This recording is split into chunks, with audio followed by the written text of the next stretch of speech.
இன்னைக்கு வசனத்து மூலமாக வருகிற செயல்பாடுகள் என்ன, வசனத்து மூலமாக வருகிற வல்லமை தான் என்ன, வசனத்து மூலம் வருகிற பயன்பாடு தான் என்ன அப்படிங்கிற தெரிஞ்சுக்கணும்.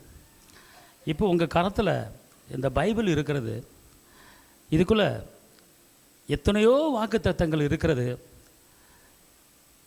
ஆனால் எத்தனையோ கற்பனை இருக்கிறது, எத்தனையோ கட்டளை இருக்கிறது, எத்தனையோ ஆலோசனை இருக்கிறது, எல்லாமே இருக்கிறது. ஆனால் இந்த வாக்குத்தத்தங்கள் வந்து நம்முடைய வாழ்க்கையில் நிறைவேறணும், நிறைவேறாமல் இருக்கணும். ஏன் நிறைவேறாமல் இருக்குது அப்படின்னு கேட்டிங்கன்னா, இதை சரியான முறையில் நம்ம வந்து ஃபாலோ பண்ணுறதில்ல, கையாளுறதில்ல. இந்த வசனம் என்பது அது வந்து கிரியை செய்யும். அதாவது உருவாகாத ஒரு காரியத்தை இந்த வசனம் உருவாக்கும். இந்த வசனம் முடியாத காரியத்தை முடிய வைக்கும். அப்போ இந்த வசனம் உங்களுக்குள்ளே இறங்கும் போது உங்கள் தடைப்பட்ட காரியங்கள் கைகூடி வருகிறது, உங்கள் எதிர்பார்ப்பு உங்களை தேடி வருகிறது. அதுக்கு தான் இந்த பைபிளை படித்து இந்த டெஸ்ட்டு வைக்கிறது. ஆனால் இன்றைக்கி நீங்கள் வந்து இந்த வசனத்தை குறித்து இதுவரை வந்து சரியான முறையில் கையாளாமல் இருக்கலாம், பயன்படாமல் இருக்கலாம். இந்த வசனம் வந்து என்ன உங்களுக்கு செய்ய போகுது அப்படின்னு கேட்டிங்கன்னா, ஏசாயா 55:10-11 வானத்திலிருந்து மாரியும் உறைந்த மலையும் வானத்திலிருந்து இறங்கி அவ்விடத்துக்கு திரும்பாமல் பூமியை நனைத்து அதில் முளை கிளம்பி விளையும்படி செய்து விதைக்கிறவனுக்கு விதையையும் புசிக்கிறவனுக்கு ஆகாரத்தையும் கொடுக்கிறது எப்படியோ அப்படியே என் வாயிலிருந்து புறப்படும் வசனமும் இருக்கும். அது வெறுமையா என் இடத்திற்கு திரும்பாமல் அது நான் விரும்புகிறதை செய்து நான் அதை அனுப்பின காரியமாகும்படி வாய்க்கும். இப்ப வானம் ஒளிந்தாலும் பூமி ஒளிந்தாலும் என்னுடைய வார்த்தை ஒளியாது என்று சொன்னார். இப்போ நல்லா எல்லாரும் புரிஞ்சுக்கணும், நல்லா கவனிங்க. இந்த வார்த்தை என்ன சொல்லுகிறது? வானத்திலிருந்து மழை பெஞ்சு இந்த பூமியை நனைத்து விதைக்கிறவனுக்கு விதையும் புசிக்கிறவனுக்கு ஆகாரத்தை கொடுக்கறது எப்படியோ, அதாவது வானத்திலிருந்து கர்த்தர் மழையை பெய்ய வைக்கிறார். அந்த மழை வந்து கீழே விழுகுது, விழுந்த உடனே என்ன செய்யுது? அது முளைக்க வைக்குது. முளைக்க வச்சுட்டு அது பயிர் அறுவடையை பார்க்குறாங்க. பார்த்துட்டு விளைய செய்கிறவனுக்கு விதையும் புசிக்கிறவனுக்கு ஆகாரத்தை கொடுக்குது. அப்படின்னா இந்த மழை வந்து என்னன்னு கேட்டிங்கன்னா, புசிக்கிறவனுக்கு ஆகாரத்தை கொடுக்குது. இந்த மழை வந்து விளைய வைக்குது, ஆகாரத்தை கொடுக்குது. அப்போ என்ன சொல்கிறாருன்னா, எப்படி இந்த மழை வந்து பூமியில் வந்து விழுந்து எப்படி ஒரு மனிதனுக்கு ஆகாரத்தை கொடுக்குதோ, அதே போல தான் என்னுடைய வாயிலிருந்து புறப்படும் வசனமும் இருக்கும். அது வந்து வெறுமையாக என்ன செய்யாது, என்கிட்ட வராது. நான் அனுப்பின காரியம் வாய்க்கும்படி வாய்க்கும். அப்படின்னா வசனத்தை நீங்கள் வந்து வாயில் பேசும்போது, வசனத்தை நீங்கள் வாயில் சொல்லும்போது, இந்த வசனத்தை நீங்கள் ஒரு இடத்துக்கு அனுப்பும்போது அந்த வசனம் அந்த வேலையை முடிச்சுப்பட்டு தான் உங்கள் கைக்கு வருமே ஒழிய அது எப்போதுமே வெறுமையாக உங்கள் கைக்கு வராது. வார்த்தை ஜீவன், வார்த்தை வல்லமை, வார்த்தை பலன், அது உருவாக்கக்கூடிய ஒரு வார்த்தை. இந்த உலகத்தில் எத்தனை வார்த்தைகள் இருந்தாலும் அந்த வார்த்தை உருவாகக்கூடிய ஒரு வார்த்தை பார்த்துக்கொள்ளுங்க. ஏன்னு கேட்டால், தேவன் வந்து உலகத்தை உண்டாக்குனது எப்படி உண்டாக்குனார்னா, எதையுமே அவர் உருவாக்கலை, எதையுமே வந்து படைக்கலை. அவர் என்ன செஞ்சார்னா, வார்த்தையில் தான் ஒரு உலகத்தை உண்டாக்குனார். அப்போ அதே அந்த தகப்பனுடைய அந்த வார்த்தை இன்றைக்கி நமக்குள்ளே இருந்து நம்ம சொல்லும்போது, நாம் பேசும்போது உருவாகாத காரியம் உருவாகும், நடக்காத காரியம் நடக்கும், முடியாத காரியம் முடியும். பேதைகள் ஞானியாக மாறக்கூடிய வல்லமையை கர்த்தர் கொடுக்குறாரு. அப்போ நீங்கள் தெரிஞ்சுக்கங்க எப்படி உலகத்தை உண்டாக்குனாரா. ஆதியாகமம் 1:11 என்ன சொல்லுதுன்னா, அப்பொழுது தேவன் பூமியானது புல்லையும் விதையை பிறப்பிக்கும் பூண்டுகளையும் பூமியின் மேல் தங்களில் தங்கள் விதையுடைய கனிகளை தங்கள் ஜாதியின்படியே கொடுக்கும் கனி விருட்சங்களையும் முளைப்பிக்க கடவுது என்றார். அது எப்படி சொல்றாரு? முளைப்பிக்க கடவுது என்றார். அது அப்படியே ஆயிற்று. அப்போனா இந்த பூமியில் அந்த பயிர்கள், அந்த விளைச்சல்கள், கடல், சமுத்திரம், திமிங்கலங்கள், உயிரினங்கள் எல்லாவற்றையுமே அவர் என்ன சொன்னார்னா, முளைப்பிக்க கடவுது என்றார். எப்படி போட்டிருக்கு? முளைப்பிக்க கடவுது என்றார். அது என்ன அப்படியே ஆயிற்று. அப்போ தன் வாயிலிருந்து என்ன சொல்கிறாரு? உண்டாவதாக, முளைப்பதாக சொல்கிறாரு. அது என்ன செய்யுது? முளைக்குது. அப்போ நம்முடைய தேவன் எப்படிப்பட்டவர்? அவர் வாயில் சொல்கிறது நடக்குது. அவர் சொன்ன அந்த வார்த்தை தான் இன்றைக்கி வேதத்தில் நம்மளுக்கு கொடுத்துருக்கிறாரு. ஆனால் அந்த வார்த்தை நமக்கு கிடைத்திருக்கிறது. அந்த வார்த்தை வச்சு நம்ம வாழ்க்கையில் முடியாத காரியத்தை முடிய வைக்க முடியாத கர்த்தர் அந்த வார்த்தையை கொடுத்துருக்கிறார். தாவீது இந்த வார்த்தையை குறித்து சொல்றாரு. சங்கீதம் 119:49 நீர் என்னை நம்ப பண்ணின வசனத்தை உமது அடியேனுக்காக நினைத்தருளும். அப்ப நீ நம்ப பண்ணின நம்முடைய வசனத்தை அடியனுக்காக என்ன செய்யுங்க, நினைத்தரலாம். அப்ப என்ன சொல்றாருன்னா, அவர் உங்களுடைய வசனத்தை நான் நம்புறேன், உங்களுடைய வசனத்தை மேல பற்றுதல் வைக்கிறேன், உங்களுடைய வசனத்தை பிடித்து கொண்டு நிற்கிறேன், அதை எனக்கு என்ன செய்யுங்க, நான் உங்க வசனத்தை நம்புறேன், இந்த வசனத்தின்படி எனக்கு நடப்பதாக அப்படின்னு சொல்றாரு. இன்னொரு வசனம் பிலிப்பியர் 2:14 என்ன சொல்லுதுன்னா, பிலிப்பியர் 2:14 நான் வீணாக ஓடினதும் வீணாக பிரயாசப்பட்டதும் இல்லை என்கிற மகிழ்ச்சி கிறிஸ்துவின் நாளில் எனக்கு உண்டாயிருப்பதற்கு ஜீவ வசனத்தை பிடித்துக்கொண்டு உலகத்திலே சுடர்களை போல பிரகாசிக்கிற நீங்க. இங்க பாருங்க, உலகத்துல நீங்க சுடர்களை போல பிரகாசிக்கணும், உலகத்தில் நீங்கள் வெளிச்சம் கொடுக்கணும், உலகத்தில் நீங்கள் ஜாதிகளை சொந்தமாக்கணும், உலகத்தில் எழுமணும், உலகத்தில் பிரகாசிக்கணும். அப்போ அந்த மாதிரி காரியம் நம்ம வாழ்க்கையில் நடப்பதுக்கு ஜீவ வசனத்தை பிடித்து கொண்டு, எப்படி போட்டிருக்கு, ஜீவ வசனத்தை பிடித்து கொண்டு உலகத்தில் நீங்கள் என்ன செய்யலாம், சுடர்களை போல. அப்போ என்ன சொல்கிறாருன்னா, நல்லா தெரிஞ்சுக்கொள்ளுங்க, நீங்கள் ஜீவ வசனத்தை பிடிச்சு கொள்ளுங்கிறார்.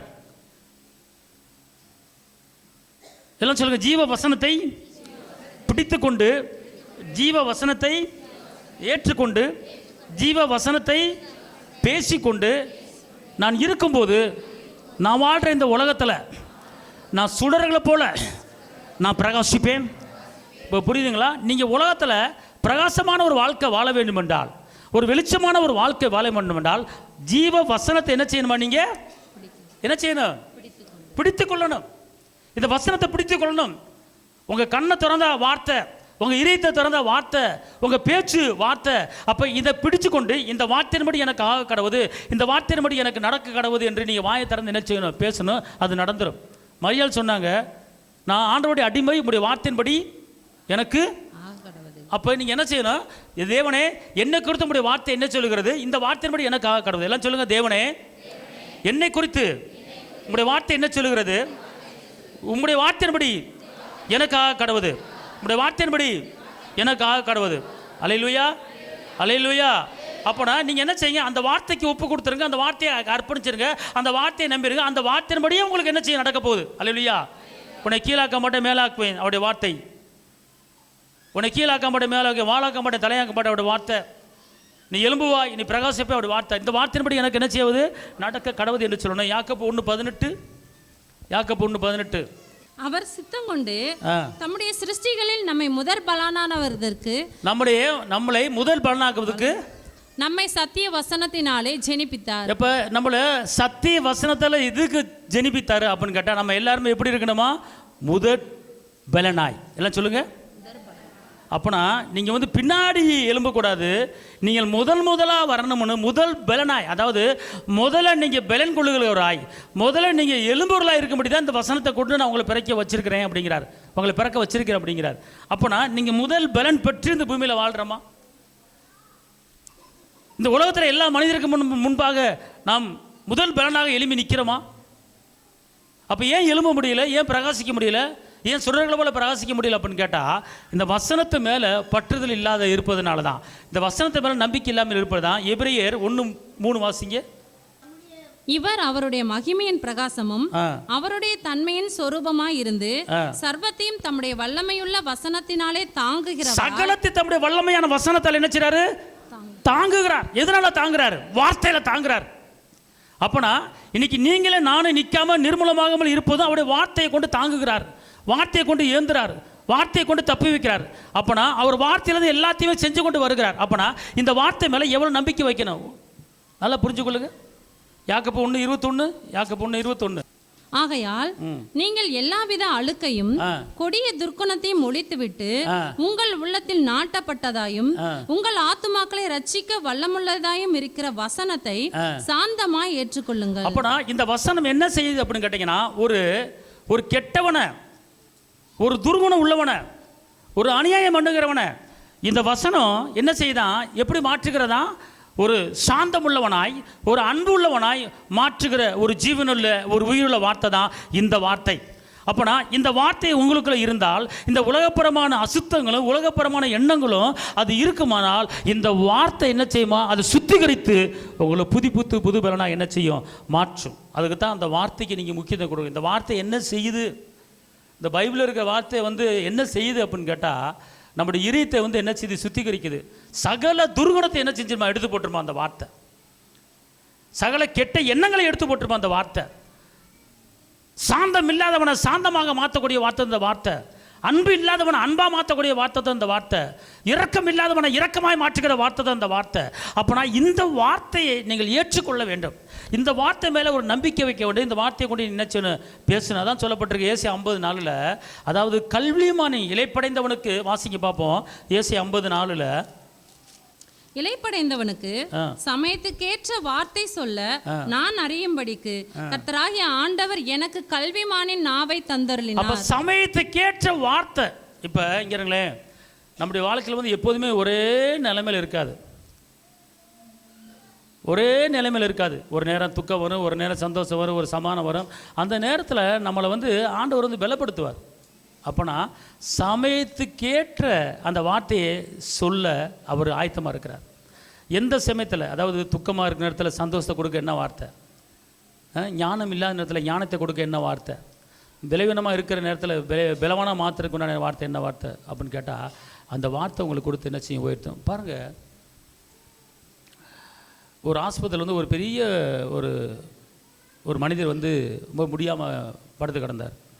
ஒரு கொடிய நோயில் அவர் இருக்கும்போது டாக்டர் சொல்லிட்டாங்க 2 ஹவர் தான் டைம், அதுக்குள்ளே என்ன செஞ்சிடும், உயிர் போயிடும். 2 மணி நேரத்தில் ஒரு உயிர் போயிடும்.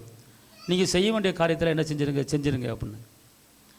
அப்போ அவருடைய பிள்ளைகளை என்ன பண்ணாங்க, வீட்டுக்கு போய் கொட்டாக போட்டு எல்லாம் ரெடி பண்ணிட்டாங்க. அடக்கம் பண்ணுறதுக்குண்டான காரியத்தை எல்லாம் ரெடி பண்ணிட்டாங்க. இன்னும் 2 ஹவர் தான் இருக்குது அப்படின்னு சொந்தக்காரங்களுக்கு எல்லாத்துக்கும் சொல்லிட்டாங்க. பார்த்துக்கொள்ளுங்க, நான் சொல்கிறது நடந்த காரியம். ஒரு வார்த்தை வந்து என்ன செய்யுது பார்த்துக்கொள்ளுங்க. இன்றைக்கெல்லாம் இந்த வார்த்தையை பெற்ற ஜனங்கள் நம்மலாம். இன்றைக்கி வந்து பல உபத்திரத்தை சந்திச்சுக்கிட்டு இருக்கோம், பல வேதனைகளை சந்திச்சுக்கிட்டு இருக்கோம், பல கஷ்டங்களை சந்திச்சுக்கிட்டு இருக்கோம், பல நோய்களை சந்திச்சுக்கிட்டு இருக்கோம், பல நிந்தைகளை சந்தித்து கொண்டு இருக்கிறோம். ஆனால் இந்த வார்த்தை வந்து என்னென்னு கேட்டிங்கன்னா உயிர்ப்பிக்கிற வார்த்தை என்பதை நீங்கள் அறிஞ்சு கொள்ளுங்கள். இந்த வார்த்தையுடைய வல்லமை தத்துவத்தை, இந்த வார்த்தையுடைய வல்லமை என்ன செய்யுது, எப்படி நம்மளை உருவாக்குது அப்படிங்கிறது நல்லா புரிஞ்சு கொள்ளுங்கள். அப்போ டாக்டர் சொல்லிட்டாரு 2 மணி நேரத்தில் உயிர் போயிடும், நீங்கள் ஆக வேண்டிய வேலையெல்லாம் பாருங்கள் அப்படின்ட்டார். ஆக வேண்டிய வேலையெல்லாம் பார்க்கும்போது எல்லாம் ஆயத்தமாயிட்டாங்க. அப்போ அந்த இடத்துல அந்த ட்ராஷ் கொடுத்து ஊழியம் பண்ணுறவங்க என்ன பண்ணாங்க, ஒவ்வொரு பெட்டுக்கும் வந்து ட்ராஷ் கொடுத்து ஊழியம் பண்ணாங்க. அப்போ இவ்வொரு பெட்டுக்கும் ஒரு ட்ராஷ் கொடுத்தாங்க, ஒரு வசனம் அடங்கி ஒரு பேப்பரை கொடுத்தாங்க. அந்த பேப்பரை வாங்கி பார்த்தார். வருத்தப்பட்டு பாரம் சுமக்கிறவர்களே, நீங்கள் எல்லோரும் என்கிட்ட வாங்க, நான் உங்களுக்கு இளைப்பாறுதல் தருவேன், உன்னை ஆயுசு நாட்களை நான் பெருக பண்ணுவேன். வருத்தப்பட்டு பாரம் சுமக்கிறவர்களே, நீங்கள் எல்லோரும் என்கிட்ட வாங்க, உனக்கு நான் ஆயுசு நாட்களே பெருக பண்ணுவேன் அப்படின்னாரு. இந்த வசனத்தை அப்படியே படிச்சுக்கிட்டே இருந்தாராம். 1 வாட்டி படித்தார், 2 வாட்டி படித்தார், 3 வாட்டி படித்தார், 4 வாட்டி படித்தாராம். படிக்க படிக்க படிக்க படிக்க படிக்க என்னாச்சுன்னா அவருக்குள்ளே ஏதோ ஒரு பெலன் வந்து இறங்கின மாதிரி உணர்ந்தார். பார்த்துக்குள்ள 2 மணி நேரம் டாக்டர் டைம் கொடுத்துருக்கிறாரு. அங்கே வேலை நடந்துக்கிட்டு இருக்கு அடக்கத்துக்கு. இந்த வசனம் உள்ளே இறங்கின உடனே உள்ளே இறங்க இறங்க இறங்க அவருக்கு என்ன வந்துச்சுன்னா ஒரு புது தெம்பு வந்துருச்சான். புது தெம்பு வந்த உடனே 2 மணி நேரம் டைம் ஆச்சு. 2 மணி நேரத்தில் அடக்கம் பண்ணுறதுக்கு கொண்டு போயிடுவாங்க. அதுக்குள்ளே சாகத்தான் போகிறாரு அப்படிங்கிற கோணத்தில் தான் எல்லோரும் பார்த்துக்கிட்டு இருக்கிறாங்க. இந்த நர்ஸெல்லாம் அப்படி தான் பார்த்துக்கிட்டு இருக்காங்க. நான் சாகலாம், ஏதாவது ஊசி போட்டாலும் போட்டு தள்ளிடுவாங்க அப்படின்ட்டு என்ன பண்ணிட்டாரு, நம்ம இங்கே இருக்கக்கூடாது அப்படின்ட்டு சொல்லாமப்படியே பெட்டை விட்டு இறங்கிட்டார். சொல்லாமப்படியே பெட்டை விட்டு இறங்கி அவர் நடந்தே வீட்டுக்கு போயிட்டார். நடந்தே வீட்டுக்கு போய் அங்கே போய் நிற்கிறாரு. என்ன நான் சொன்னால் படுக்க வச்சுருவாங்க, நான் வந்துட்டேன், எனக்கு இந்த பேப்பரை பாருங்கள், இந்த பேப்பரை படிச்சுக்கிட்டே இருந்தேன், என்னன்னு தெரியல, இந்த பேப்பரு படிச்சுக்கிட்டே இருந்தேன், எனக்குள்ள ஒரு வல்லம் இறங்குறத பார்த்தேன், நான் வந்து இப்போ வந்து எனக்கு என் உடம்புல ஒன்றுமே இல்லாமல் நான் ஃபீல் பண்ணுறேன், இந்த ஒரு வசனம் எனக்குள்ளே உயிர்ப்பை கொடுத்துருச்சு அப்படின்னாராம். வாங்கி படித்து பார்த்தா எல்லாரும் ஆச்சரியப்பட்டாங்களாம். அவர் வந்து இன்னும் ஜீவித்து கொண்டு இருக்கிறார். அல்லேலூயா சொல்லுங்கள். இன்னும் வாழ்ந்து கொண்டு இருக்கிறார். காரணம், இந்த ட்ராக்ஸ் ஊழியத்தில் கிடைக்கிற ஒரு ஜீவன் காப்பாற்றப்பட்டிருக்கிறது. எத்தனையோ வசனங்கள் இருந்தாலும் ஒரு வசனம் என்ன செய்யுது, உயிர்ப்பிக்க கொடுக்கறது. அப்போ ஆயுசு நாட்களை பெருக பண்ணுவேன் அப்படிங்கிற அந்த ஒரு வார்த்தை சாக போகிற ஆளை எழும்பி உட்கார வச்சிருச்சு. எழும்பி உட்கார வச்சதும் இல்லாமல் வீட்டுக்கு நடந்தே என்ன செஞ்சிட்டாரு, போயிட்டார். அல்லேலூயா சொல்லுங்க எல்லாரும். அப்போ அதுதான் இந்த வார்த்தை, ஜீவனுள்ள வார்த்தை, உயிருள்ள வார்த்தை. அப்போ இந்த வார்த்தைக்குள்ளே வல்லம் இருக்குது என்பதை அறிந்து கொள்ளுங்க. சங்கீதம் 119, 105 சொல்லுது, தேவனுடைய வார்த்தை பாதைக்கு வெளிச்சமும் கால்களுக்கு தீபமாக இருக்கிறது. அதனால தான் இந்த வார்த்தை என்ன சொல்லுதுன்னு கேட்டிங்கன்னா, யோபு சொல்கிறாரு 29:3, யோபு 29:3. அப்பொழுது அவர் தீபம் என் தலையின் மேல் பிரகாசித்தது, அவர் அருளின வெளிச்சத்தினால் இருளை கடந்து போனேன். இவர் சொல்ற பாருங்க, அவர் வெளிச்சம். வெளிச்சம் என்னது? தேவனுடைய வார்த்தை கால்களுக்கு தீபமும் பாதைக்கு வெளிச்சமா இருக்கிறது. அப்ப யோபு சொல்றாரு, அவருடைய வெளிச்சம் என்ன செய்துச்சு? இருளில் இருந்து கடந்து போக வச்சுச்சு. 10 பிள்ளையை இழந்துட்டாரு, சொத்தை இழந்துட்டாரு, பொண்டாட்டி சாகுன்னு சொல்லுது, நண்பர்கள் ஏளனமாக பேசுகிறாங்க. ஆனால் அந்த நேரத்தில் இந்த உலகம் அவரை வெறுத்து ஒதுக்குது, உலகம் செத்துருன்னு சொல்லுது.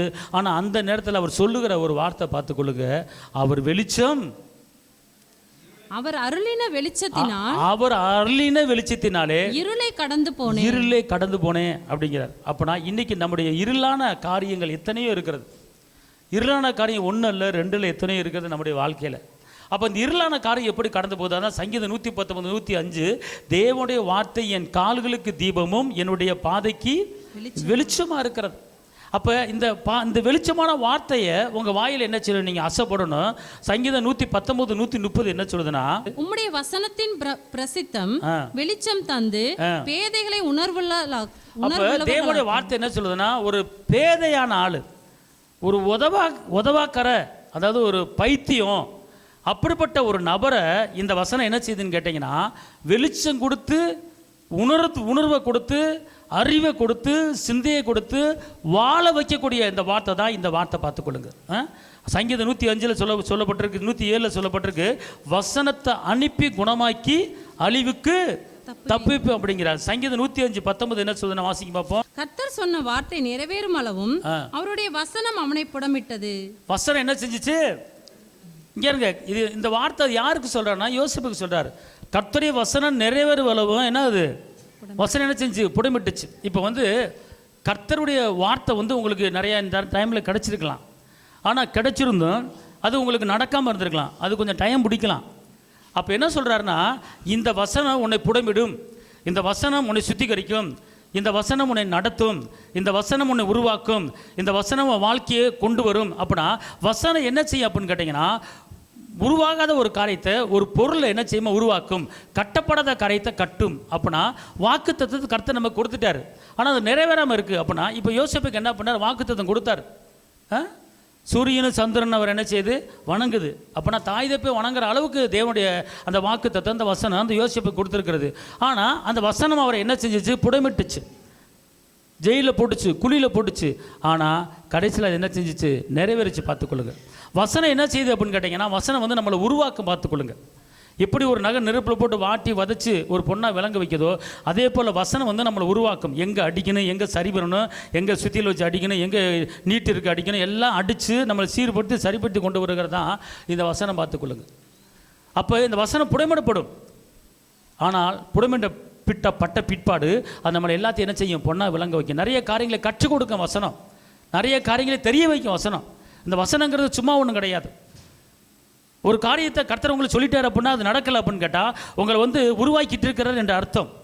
அவர் சொன்னார் செய்வேன்னு சொன்னார், இன்னும் செய்யலையே. நடத்துவேன்னு சொன்னார், நடத்தலையே. இன்னும் இருந்த ஒன்றமாக தானே இருக்கிறேன். என் மகனுக்கு ஒரு காரியம் சரியாக நடக்கலையே, என் மகளுக்கு ஒரு காரியம் சரியாக நடக்கலையே. இப்படி உன்னை வைப்பேன்னு சொன்னாரே, இப்படி உன்னை நடத்துவேன்னு சொன்னாரே, இன்னும் நடக்கலையே.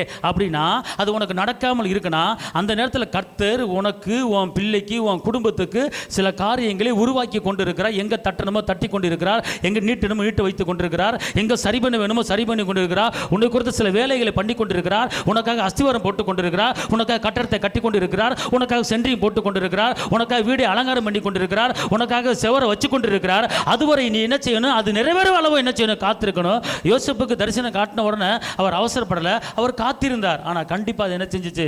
நிறைவேறுச்சு. புடமிடப்படுகிற ஒரு நிலைமை வரும். கர்த்தர் வசனத்தை கூட என்ன பேசினார், நான் உபவாசம் இருந்தேன், ஆனால் ஜெபிச்சே, இப்படி உனக்கு செய்ய போறேன்னு சொன்னார், ஆனால் இன்னும் நடக்கலையே. அப்படின்னா நடக்கும். ஏன் நடக்கலை அப்படின்னு கேட்டால், கர்த்தர் உன்னை உருவாக்குறார், உன்னை நடத்துறார். சும்மா ஒன்றும் கிடையாது. ஒரு வீடு கட்டுறதா உருவாக்கணும். உடனே இன்றைக்கி அஸ்திவாரம் போட்டு நாளைக்கு வீடு முடிச்சிட முடியாது. அது ஆற போடணும், சென்ட்ரிங் போட்டு தண்ணியை ஊற்றணும், 20 நாள் ஆற போடணும். அப்போ அதே மாதிரி நம்முடைய ஆவிக்கிற வாழ்க்கையில் டெவலப்மெண்ட் ஆகுவதுக்கு, ஆவிக்கிற வாழ்க்கையில் எழும்புவதற்கு கர்த்தர் நம்மளை உருவாக்குவார். பார்த்துக்கொள்ளுங்க. சில காரியங்களை கற்றுக் கொடுப்பார், சில காரியங்களை தெரிய வைப்பார். எது மூலமாக? வசனத்து மூலமாக தான் தெரிய வைப்பார். சும்மா ஒன்றும் கிடையாது. பார்த்துக்கொள்ளுங்க. கர்த்தர் தெரிய வைப்பார். இப்போ இங்கே இருங்களேன், நான் ரட்சிக்கப்படுறதுக்கு முன்னால் ரட்சிக்கப்படுகிற டைம் நினைக்கிறேன். அந்த டயத்தில் வந்து என் கூட நிறைய பேர் பழகுவான், 4 பேர் 5 பேர், டெய்லி 4 பேர்த்து 5 பேச்சு கூட தான் நான் என்ன செய்வேன் இருப்பேன் பார்த்துக்கொள்ளுங்க. அப்போ இருக்கும்போது ஒருத்தன் வந்து ஏதோ ஒரு பிரச்சனை, எனக்கு ஒரு ஆள்கிட்ட ஒரு 1000 ரூபா நான் கேட்டிருக்கேன். ஏன்னா அதுக்கு யாரும் ஜாமீன் போட சொல்கிறாங்க, ஜாமீன் சொல்ல சொல்கிறாங்க, நீ வந்து சொல்லு அப்படின்னு சொல்லி சொன்னான். நான் ஒன்று என்ன பண்ணேன், டக்குன்னு என்ன பண்ணேன், ஜாமீன் 1000 ரூபா தானே சொல்லி ஜாமீன் அவார்டு போட்டேன். போட்டு ஒரு 3 மாதம் 4 மாதம் ஆச்சு பார்த்துக்கொள்ளுங்க. அவன் ஆளவே காணாம். திடீர்னு ஒரு 4 மாதம் கழித்து பார்த்தா ஒரு 4 பேர் எங்கள் வீட்டுக்கு வந்தாங்க. எத்தனை பேர்? 4 பேர். வீட்டில் எங்கள் அப்பா இருக்கார், எங்கள் அம்மா இருக்காங்க, நான் இருக்கேன். வந்தோடனே யாருன்னே தெரியல. வந்த உடனே, தம்பி நீ இவனுக்கு நீ தான் ஜாமீன் போட்டீங்க, யார் அப்படின்னு. அப்போ தான் ஞாபகம் வந்துச்சு, 4 மாதத்துக்கு முன்னாடி நீங்கள் வந்து அங்கே வந்து அவன் 10,000 வாங்கினா ஜாமீன் போட்டீங்க அப்படின்னு வந்து நிற்கிறான். 10,000 இல்லைங்க, 1000 ரூபா தான் நாங்கள் அப்படின்னு. இல்லை 10,000. அவன் சொன்னது என்கிட்ட 1000 ரூபா, ஆனால் வாங்கினது 10,000 ரூபா. அவன் சொல்கிறான், நாள் கடந்துகிட்டே போகுது, வட்டி ஓவர் ஆகிட்டு போகுது, நாளைக்கு நாங்கள் வருவோம், எங்களுக்கு சாயங்காலம் எங்களுக்குள்ளே எனக்கு கொடுத்தாகணும் அப்படின்னு சொல்லிட்டு தாட்டு போட்டு கத்திட்டு போயிட்டாங்க. கத்திரி போனதான் நிமிஷம் எங்கள் அப்பா வாங்குறாரு, வெளுத்து வாங்குறாரு. அப்போவே தெரியும்டா, நீ அலையும் போதே தெரியும், ஊர் சுற்றும் போது எனக்கு தெரியும். 4 பேர் வர்றாங்க, உன்னை கூட்டிகிட்டு போகிறாங்களா, தேவையில்லாத என்னடா பழக்க வழக்கம் வச்சுருக்கா அப்படின்னு ஆச்சா பூச்சா ஒரே சவுண்டு. எங்கள் அம்மா ஒரு பக்கம் கற்று, எங்கள் அண்ணன் ஒரு பக்கம் கத்துறா. அப்படி பிழைக்க தெரியாதவன், தெரியும்டா நீ அப்படி வர எல்லாம் ரவுண்டு. நாளைக்கு எப்படி கொடுக்க போகிற 10,000? அந்த நேரத்தில் 10,000ங்கிறது 1 லட்சம் சமம். அந்த நேரத்தில் 10,000ங்கிறது 1 லட்சம் சமம். நாளைக்கு வருவான், என்ன செய்யறது ஒன்றும் தெரியல அப்படின்னு சொல்லி வீட்டில் ரைடு ரவுண்டு. எங்கள் அண்ணன் ஒரு பக்கம் கத்துறா அப்படி, எங்கள் அப்பா ஒரு பக்கம் கத்துறா அப்படி, எங்கள் அம்மா கத்துறாங்க, எல்லாம் ஆளாலும் கத்துறாங்க. நாளைக்கு என்ன செய்ய போகிற, ஏது செய்ய போகிற, ஆச்சா பூச்சான்னு கத்துறாங்க பார்த்துக்கணும். காலையில் விடிஞ்சிருச்சு. எங்கள் அம்மா என்னடா செய்ய போகிற, எப்படி செய்ய போகிற அப்படிங்குது. எங்கள் அப்பா கத்திக்கிட்டே இருக்கிறார். நான் என்ன பண்ணேன், அப்போ வந்து என் பாக்கெட்டில் எப்போதுமே ஒரு ஜெபமாலை இருக்கும் அந்த நேரத்தில். ஏன்னா வாரத்துக்கு ஒரு ஜெபமாலை மாற்றுவேன். ஜெபமாலை வந்து ரேடியோ ஜெபமாலை ஒன்று இருக்கும், இந்த ஜெபமாலை ஒன்று இருக்கும். அப்படியே ஜெபம் பண்ணிட்டே இருப்பேன். நான் என்ன பண்ணேன், நேராக ஒரு சர்ச்சுக்கு போனேன். ஒரு ஓட்ட சைக்கிள் இருக்கும், ஒரு சர்ச்சுக்கு போய் ஒரு ஜெபமாலை பண்ணுறது, அப்புறம் இன்னொரு சர்ச்சுக்கு போகிறது, இப்படியே ஒவ்வொரு சர்ச்சாக ஜெபம் பண்ணி சாயங்காலம் 6 மணி வரைக்கும் இப்படியே கடத்திக்கிட்டே இருந்தேன். சாயங்காலம் ஒரு 6 மணி இருக்கும், அப்படி அந்த கோரிப்பாளையம் இந்த சென்னை நகர் பக்கம் அப்படியே நடந்து அப்படியே அந்த சைக்கிள் அப்படியே போனேன். போகும்போது பார்த்தா ஒரு சவுண்டு ஒரு இடத்துல கிடச்சி, சோத்ரா அலேலுயா சோத்ரா அலேலுயா சோத்ரா அலேலுயா சோத்ரா அலேலுயா அப்படின்னு ஒரே சவுண்டு. என்னன்னு திரும்பி பார்த்தேன், என்னை அறியாமே சைக்கிள் அந்த இடத்துல ஸ்டாண்டை போட்டேன். ஸ்டாண்டை போட்டு இப்படி எட்டி பார்த்தேன். ஒருத்தர் உள்ளே போப்பா அப்படின்றார். உள்ளே போய் எல்லோரும் உட்காந்துருந்தாங்க. எல்லாம் அந்த ஒயிட்டு போட்டு உட்காந்துருந்தேன். நானும் போய் உட்காந்தேன். நான் வந்து அந்த நூலாக போய் காலையில் சாப்பிடல, 2 டீ தான் குடித்தேன்.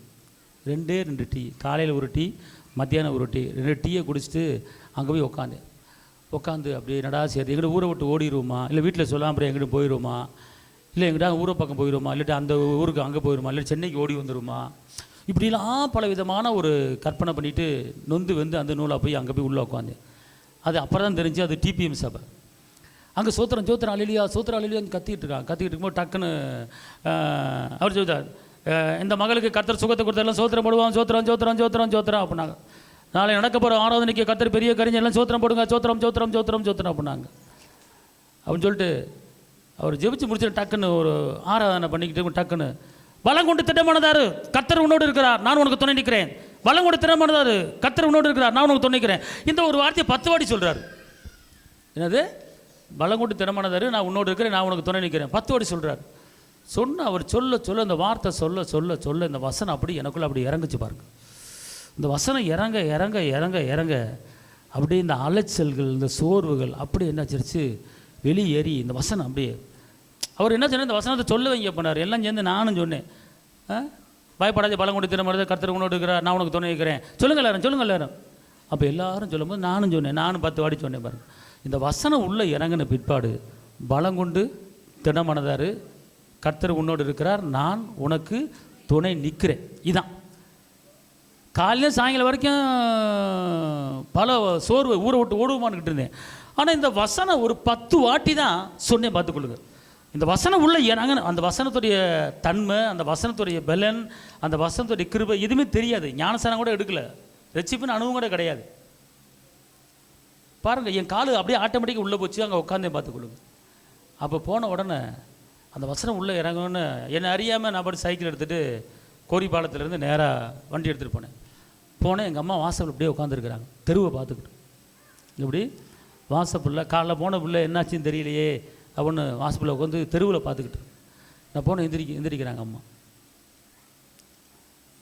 எங்கடா போனோம்? அப்பா 4 மணிக்கு போனாரா, இன்னும் உன்னை பூரா அங்கங்கே தேடிக்கிட்டு இருக்காரா அப்படின்னு சொன்னாங்க. வீட்டுக்கு உடனே சத்தம் போட்டாங்க, என்னம்மாச்சு, ஏன் எங்கே பயப்படுற? ஒன்றும் பயப்படாத. கரெக்டாக 8 மணிக்கு 4 பேர் வந்தாங்களா? என்னம்மா சொன்னாங்க? நீ காலையில் எங்கே போன? அம்மா, இந்த மதுரையில் எனக்கு தெரிஞ்ச எத்தனை சர்ச் இருக்கா அத்தனை சர்ச்சிலையும் ஒவ்வொரு ஜெபம் பண்ணிவிட்டு கடைசியாக ஒரு பெந்தோக சபைக்கு போனோம்மா. அங்கே போய் உட்காந்து இருந்தம்மா. 4 வசனத்தை 10 வசனத்தை சொன்னம்மா. என்னை அறியாமல் நான் ஊரை விட்டு ஓலான்னு நினச்சிருந்தேன்.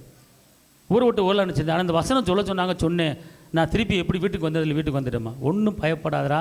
அந்த 4 பேர் வந்தாங்க. உன்கிட்ட பணம் வாங்கினா பாரு, அவன் தேடி வந்து பணத்தை கொடுத்துட்டானா, வந்து சாரி சொல்லிட்டு போயிட்டாங்கடா, ஏன்டா நீ பயப்படுற அப்படின்னா. 8 மணிக்கு நான் எங்கே உட்காந்துருக்கேன்? நான் அந்த சர்ச்சுக்குள்ளே உட்காந்துருக்கேன். இந்த வசனம் அப்படி என்னை புடும்பிடுது. இந்த வசனம் உள்ளே இறங்குது. இதை சொல்லி வசனத்தை நான் பேசிக்கிட்டு இருக்கிறேன், அங்கே வேலை நடந்துக்கிட்டு இருக்கு. இந்த வசனத்தை நான் சொல்லி அறிக்கைட்டுக்கிட்டு இருக்கேன், அங்கே அற்புதம் நடந்துக்கிட்டு இருக்கு. அல்லேலூயா. அதான் வேதம் சொல்லிக்கிறது, வசனத்தை அனுப்பி குணமாக்கி அழிவுக்கு தப்புவிப்பேன் அப்படிங்கிறார். புரியுதுங்களா? பாருங்கள், எங்கள் அப்பா 4 மணிக்கு போய் நான் எங்கெங்கே உட்காந்து சேட்டை பண்ணுவேன், எங்கே உட்காந்து அரட்டை அடிப்பேனா, அந்த இடம் ஃபுல்லாக எங்கள் அப்பா நடந்தே தேடி இருக்கார். பாவம் மனுஷன் நடந்தே தேடி இருக்கார். ஆனால் எங்கள் அப்பாவுக்கு நல்லது போல வாங்கி கொடுத்தது கிடையாது. எங்கள் அப்பா வைவார், திட்டுவார். ஒரு பரீட்சையில் ஒரு மார்க்கில் ஃபெயில் ஆகிட்டா கூட, ரெட்டுங்க விழுந்துட்டா கூட வைய மாட்டார், திட்ட மாட்டார். ஆனால் சர்ச்சுக்கு போல பூசைக்கு அட்டன் பண்ணலன்னா அடி வெளுவெலுன்னு விழுப்பார். பார்த்துக்கொள்ளுங்க. அப்படி கண்டித்து என்ன செஞ்சார், வளர்த்தார். பார்த்துக்கொள்ள நான் வைவேன். வயசான காலத்தில் சும்மா இருக்க முடியாது, வீட்டுக்கு வந்து நிம்மதியாக இருக்க கிடையாது. நான் என்ன ஓடவா, ஏன் கத்தி தொலைக்கிற அப்படின்னு வைவேன். பார்த்துக்கொள்ளுங்க. என்னால எங்கள் அம்மா வைவாங்க. ஆனால் அவர் அன்றைக்கி சத்தம் போட்டது, அவர் வஞ்சது, அவர் திட்டினது, ஏன்டா கோயிலுக்கு போகல, ஏன்டா சர்ச்சுக்கு போகல, ஏன்டா ஜெபம் பண்ணலை அப்படின்னு சொன்னதெல்லாம் அப்போ எனக்கு வெறுப்பாக தெரிஞ்சிச்சு.